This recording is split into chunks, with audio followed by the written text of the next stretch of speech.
बिना इनके कोरोना की कोई भी डिबेट अधूरी है और बिना इनकी ओपिनियन कोई भी चर्चा अमान्य कही जाएगी, इसलिए इनकी मौजूदगी बेहद आवश्यक है। मैंने सबकी ओपिनियन समेटने के बाद अंत में इनको लेने के प्रयास इसलिए किया ताकि हम इनके साथ एक डिटेल डिस्कशन करें, और आज मैंने सुबह ही इनको बता दिया था कि मैं इस विषय पर डिबेट करने वाला हूं, लिहाजा आप अपना अध्ययन जितना भी कर सकें।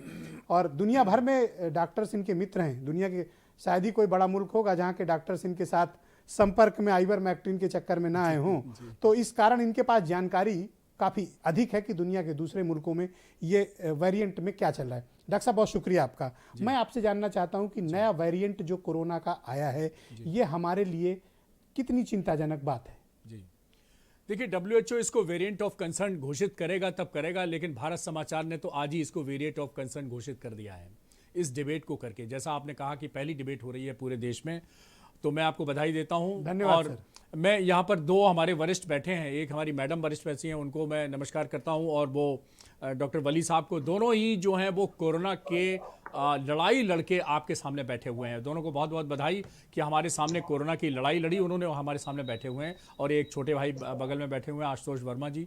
ये तो भाई अब डॉक्टर कम है और राजनीति में ज़्यादा है। और पुराने मित्र समीर जी बैठे हैं, डॉक्टर गुप्ता तो हमारे साथ बहुत काम किया, बहुत हमारे साथ जी लगे हैं। तो हम आपको बता दें कि देखिए, कुछ चीज़ें अब हमें ये डिसाइड करनी पड़ेगी कि आज कोरोना है, कल कोई दूसरा रोना होगा। हम ये ट्रांजिएंट पॉलिसी ना बनाएं। अगर हमने नमस्ते अपना लिया है, और जैसा डॉक्टर वली साहब कह रहे थे कि अब तो शेक हैंड हो रहा है, हगिंग हो रही है, सब कुछ हो रहा है, तो अगर हमने कोरोना के डर से नमस्ते अपना लिया था तो कृपया नमस्ते ना छोड़ें। क्योंकि देखिए, नमस्ते से सिर्फ कोरोना ही नहीं बचता है, जितनी भी ऐसी बीमारियां जो नाक से फैल रही हैं, छींक से फैल रही हैं, सांस से फैल रही हैं या छूने से फैल रही हैं, जो बैक्टीरिया, जो वायरस, जितने भी ऑर्गेनिज्म हैं, वो सब जैसे ही आप हाथ मिलाते हैं, इधर का वायरस उधर, उधर का बैक्टीरिया उधर, उधर का माइक्रोब उधर, उधर का माइक्रोब इधर, ये सब हमें थोड़ा सा ध्यान देना पड़ेगा कि जो हमारा वे ऑफ ग्रीटिंग और मीटिंग है वो शेक हैंड और हगिंग और इन सब के चक्कर में ना रह पाए। हम भारतीय संस्कृति का नमस्ते कोरोना ने हमें याद दिला दिया था, अब हम इसको ना भूलें। नंबर एक बात। नंबर दूसरी बात, आप जान लीजिए कि म्यूटेशंस ज़्यादा होंगे, जितने स्वरूप ज़्यादा होंगे उसकी इन्फेक्टिव यानी प्रसार करने की जो क्षमता होगी। एक आपने सुना होगा, वो राक्षस हुआ करता था रक्त बीज, उसको मारते थे, काटते थे, रक्त जहां गिरता था दोबारा वो खड़ा हो जाता था। तो जितने ज़्यादा म्यूटेशन होंगे उतने ही ज़्यादा इसकी जो इन्फेक्शियसनेस है, हर म्यूटेशन को मैं एक रक्त बीज मानूं। मैं बिल्कुल मानिए, और संक्रामक क्षमता उसकी बढ़ जाएगी। और बिल्कुल वली साहब ने कहा, और अभी डॉक्टर रमा श्रीवास्तव ने भी कहा कि भाई शादियां हैं और ये हैं, आयोजन है, नया साल का आयोजन होगा, बहुत सारे चीज़ें आने वाली हैं।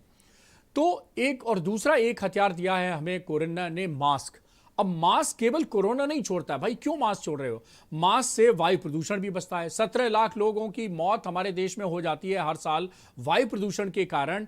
तो हम कोरोना तो छोड़िए, हमें अगर वायु प्रदूषण भी कंसर्न करना है तो हमें वायु प्रदूषण भी मास्क से बच रहा है, हमें टीबी का भी फैलाव बच रहा है, हमें निमोनिया का भी फैलाव बच रहा है, इन्फ्लुएंजा का भी बच रहा है, सबका बच रहा है।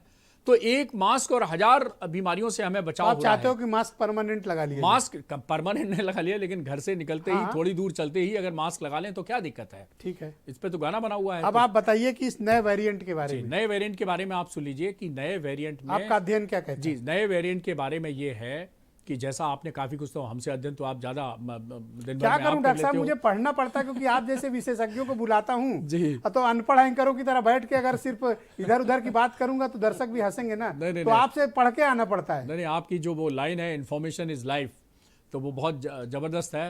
आपका तो पूरा जिंदगी इन्फॉर्मेशन हो रही है सर, और बहुत अच्छा आपने अपनाया है इसको। जर्नलिज्म के लिए तो आइडियल होना चाहिए, बिल्कुल एकदम।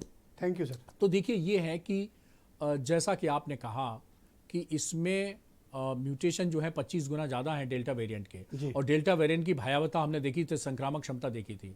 तो इसकी नेचुरली अब सबसे बड़ी बात है कि इसकी इन्फेक्शियसनेस बहुत ज़्यादा होगी, ये क्लियर है। और दूसरा, कोई गारंटी नहीं है कि जो हमने वैक्सीन लिया वो इससे बचा पाए। मैं वली साहब से बिल्कुल सहमत हूँ। तो दो चीज़ें आप निष्कर्ष निकाल लीजिए। एक, ये तबाही मचा देगा अगर हमने अंदर ले लिया भारत की सीमा के अंदर, तो नंबर एक बात, संक्रामकता इतनी भीषण होगी कि बड़ी बात कह रहे हो डॉक्टर साहब। हाँ, और दूसरी ये कि मैं आपको बता दूं कि 16 जनवरी से वैक्सीनेशन प्रोग्राम इस देश में शुरू हुआ था, लगभग साल भर होने को आ रहा है। और मैं आपको बता दूं, धीरे धीरे एंटीबॉडी टाइटर्स, एफिकेसी धीरे धीरे कम होने की ओर अग्रसर हैं। क्या आप दूसरे suggest देशों करते में हैं कि तो बूस्टर डोज देखिए, दूसरे देशों में तो बूस्टर लगने भी लगा, हमारे यहाँ तो अभी प्राइमरी वैक्सीनेशन ही पूरा नहीं हुआ है। अभी हम अभी भी 40-50 करोड़ लोगों को वैक्सीनेशन लगना बाकी है, डोजेज लगना बाकी है। तो 50 करोड़ डोजेज और लगेंगी तब जाके हम उस हर्ड इस इम्यूनिटी के टारगेट। वेरिएंट से कैसे बचा जाए, मेरी चिंता आज ये है इस अब पर। आप जान लीजिए, कोई भी वेरिएंट होता है तो उसके 80-85% मामले एसिम्प्टोमेटिक होते हैं। तो आप वो जो थर्मामीटर की बंदूक लेके अगर इसकी स्क्रीनिंग करेंगे तो फेल हो जाएगी। ओके। आप देखिए, मुश्किल से 10-15% में फीवर होगा, बाकी तो वायरस अंदर होंगे लेकिन फीवर नहीं होगा, तो उनको कैसे रोकेंगे आप? तो स्ट्रिक्ट क्वारंटीन पॉलिसी अपनानी पड़ेगी। और मैं तो कहूंगा कि एकदम, और ये बात भी सही है कि अब तक तो पता नहीं साउथ अफ्रीका से 9 नहीं, पता नहीं 19 देशों में या 29 देशों में, कहाँ कितने लोग देशों गए में लोग पहुंच चुके होंगे। करेक्ट। तो इंटरनेशनल अभी ट्रेवल, पता थोड़ी देर में पहले आ रहा था तो हांगकांग में केस मिला। कोविड फर्स्ट वेव में भी इंटरनेशनल ट्रेवल से कहानी शुरू हुई थी। आपको याद हो कि पहला केस केरल में कहां से आया था? वो चाइना वुहान से आया था, एक डॉक्टर था, वो केस पहला था जो हमारा इंडेक्स केस माना जाता है इंडिया की कोविड हिस्ट्री में। तो आप देखिए, वो भी बाहर से आया था, इंटरनेशनल ट्रेवल से आया था। तो इंटरनेशनल ट्रेवल ने हमें बहुत फैलाया है और अभी भी इंटरनेशनल ट्रेवल से हमें खतरा बना हुआ है। एक चीज और मैं बता दूं कि तो एक चीज ये हो गई कि इसकी संक्रामकता बहुत होगी, हम रोक नहीं पाएंगे इंटरनेशनल ट्रेवल पे, और अच्छे इफेक्टिव मेजर्स हमें करने होंगे इसको रोकने के लिए। नंबर 2, वैक्सीन कोई गारंटी नहीं है कि इससे आपको बचा पाए। हो सकता है 30% प्रोटेक्शन दे, 20% प्रोटेक्शन दे, क्योंकि अभी भी एफिकेसी जो है वो 80 से लेकर 90% के बीच में है वैक्सीन की। बहुत ज्यादा 100% तो कोई नहीं, 24 कैरेट तो कोई नहीं है। और एक चीज और है, हमारे उत्तर प्रदेश में सबसे मजबूत ताला होता है अलीगढ़ का।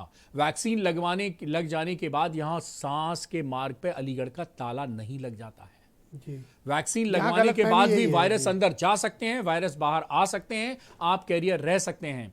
तो वैक्सीन तो तब काम करेगी जब वायरस अंदर जाएगा, कुछ खलबली मचाएगा तो थोड़ा उसको कंटेन करने की कोशिश करेगी। साउथ अफ्रीका में centre for epidemic response and innovation के डायरेक्टर हैं प्रोफेसर टूलियो ओलिवेरा जी, उनकी एक रिपोर्ट है मेरे पास। मैं आज डिबेट से पहले वो रिपोर्ट लेकर आया हूं, जिसमें उन्होंने ये कहा है कि इस वेरिएंट में बहुत ज्यादा म्यूटेशन है जी, और म्यूटेशन का असामान्य समूह है जी, और अन्य वेरिएंट से बहुत अलग है। जी, उन्होंने ये भी कहा है कि इस वेरिएंट ने हमें हैरान कर दिया है, ये हमारी उम्मीदों के उलट बहुत बड़ा बदलाव हुआ है। बिल्कुल। इस स्टेटमेंट का क्या मतलब है? इसका मतलब यह है कि देखिए, पूरी जीनोम सीक्वेंसेस उन्होंने कर ली है। मैं उनको बधाई दूंगा कि इतना फास्ट एंड फॉरवर्ड उन्होंने एक्ट किया है। जीनोम सीक्वेंसिंग का मतलब यह होता है कि जैसे हमारी बाहरी संरचना है, हमारे बाल कैसे हैं, आंख कैसी है, नाक कैसी है, ये कैसा, ये बाहरी संरचना यानी फिनोटाइप है। इसी तरह हमारा एक स्वरूप ये कैसे बनेगा, हमारी लंबाई क्या होगी, हमारी आंख कैसी होगी, ये कैसी होगी, ये जीनोटाइप डिसाइड करता है, यानी जेनेटिक सीक्वेंसिंग डिसाइड करती है।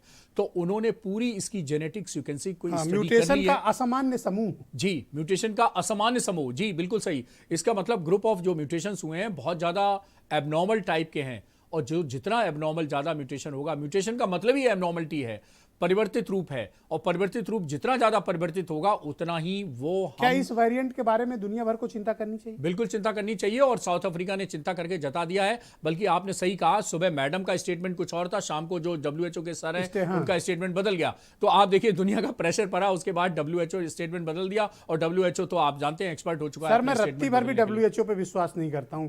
मैं तो दुनिया के जो देश भुगत रहे हैं, मैं वहां से डायरेक्ट रिपोर्ट लेता हूं, क्योंकि WHO पर विश्वास करने का मतलब आप खाई में गिरेंगे। अब तक का इनका इतिहास यही है। बिल्कुल सर, हमने कू ऐप पर भी कुछ सवाल पूछे थे इस मसले को लेकर कि कोरोना के नए वेरिएंट से कैसे बचा जा सकता है। सुनीता बिश्नोई हैं, हमें लिख रही हैं। उन्होंने लिखा है कि मास्क और थोड़ी दूरी, बस इतना ही है ज़रूरी। सुनीता जी ने बिल्कुल ठीक बात कही। अगर सुनीता की बात बाकी दर्शक वर्ग भी हमारा फॉलो करे तो शायद हम इस नए वेरिएंट से या कोरोना के किसी भी प्रकार के खतरे से बच सकते हैं।